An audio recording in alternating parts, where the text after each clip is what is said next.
ప్రకటన గ్రంథము 6వ అధ్యాయం.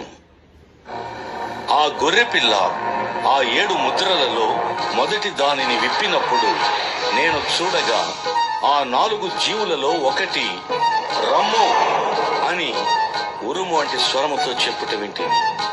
మరియు నేను చూడగా ఇదిగో ఒక తెల్లని గుర్రము కనబడింది. దాని మీద ఒకడు విల్లు పట్టుకుని కూర్చుండి ఉన్నాడు.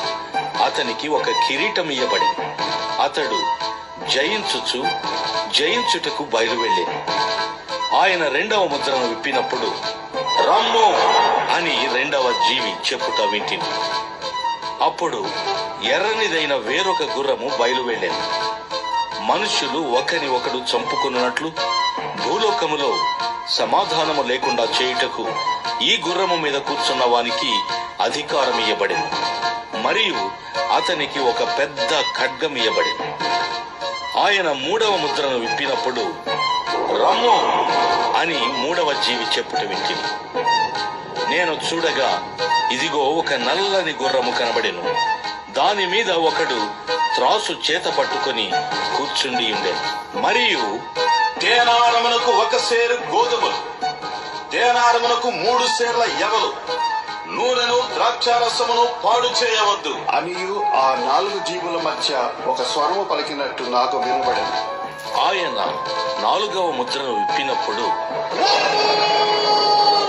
అని 4వ జీవి చెప్పుట వింటిని. అప్పుడు నేను చూడగా ఇదిగో పాండుర వర్ణము గల ఒక గుర్రము కనబడింది. దాని మీద కూర్చున్న వాని పేరు మృత్యువు. పాతాళ లోకము వానిని వెంబడించెను. ఖడ్గము వలనను, కరవు వలనను, మరణము వలనను, భూమిలో నుండి క్రూర మృగముల వలనను భూనివాసులను చంపుటకు భూమి యొక్క 4వ భాగము పైన అధికారము వానికి ఇయ్యబడెను. ఆయన 5వ ముద్రను విప్పినప్పుడు దేవుని వాక్యము నిమిత్తమును తాము ఇచ్చిన సాక్ష్యము నిమిత్తమును వధింపబడిన వారి ఆత్మలను బలిపీఠము క్రింద చూచితిని.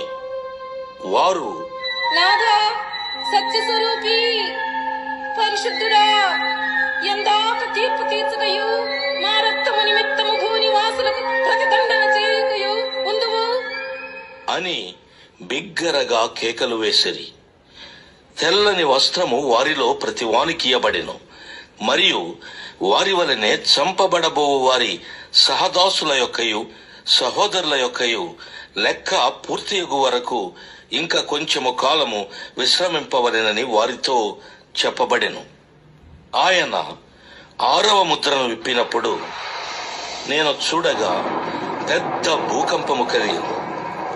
సూర్యుడు కంబళి వలె నలుపాయను, చంద్రబింబమంతయు రక్తవర్ణమాయను. పెద్ద గాలి చేత ఊగులాడు అంజూరపు చెట్టు నుండి అకాలపు కాయలు రాలినట్టు ఆకాశ నక్షత్రములు భూమి మీద రాలేదు. మరియు ఆకాశ మండలము చుట్టబడిన గ్రంథము వలెనై తొలగిపోయెను. ప్రతి కొండయు ప్రతి ద్వీపమును వాటి వాటి స్థానములు తప్పెను. భూరాజులను, ఘనులను, సహస్రాధిపతులను, ధనికులను, బలిష్ఠులను, ప్రతి దాసుడును, ప్రతి స్వతంత్రుడును కొండ గుహలలోను బండల సందులలోను దాగుకొని సింహాసనాసీనుడై ఉన్న వాని యొక్కయు గొర్రెపిల్ల యొక్కయు ఉగ్రత మహాదినము వచ్చెను. దానికి తాళదాలిన వాడెవడు? మీరు మా మీద పడి ఆయన సన్నిధికి గొర్రెపిల్ల ఉగ్రతకును మమ్మును మరుగు చేయుడి అని పర్వతములతోనూ బండలతోనూ చెప్పుచున్నారు. ప్రకటన గ్రంథము 7వ అధ్యాయం. అటు తరువాత భూమి యొక్క 4 దిక్కులలో